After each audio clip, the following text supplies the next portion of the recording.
This tutorial will show you how to fade out music tracks in Capcut PC, online free video editing software completely for free. If this helped, drop a like, share the video, and subscribe for more. Presets and effects for life, click the link down below and enjoy the tutorial. Okay, the first step to fade out a music track in Capcut PC is to basically go on the video timeline. In this case, I have a video track and an audio track. Click and select the audio track and then go to the top right hand screen and click basic, and then make sure that the basic is dropped down and you have volume, fade in, and then fade out. Now trust me, the before and after is absolutely going to blow your mind because this is the before.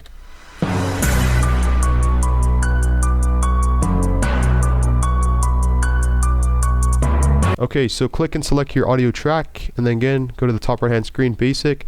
Under fade out, click this and drag this to the right, and notice how it's adding a curve or a peak as we drag this more to the right. And basically this is going to fade out your MP3 audio track or audio piece in Capcut PC completely for free.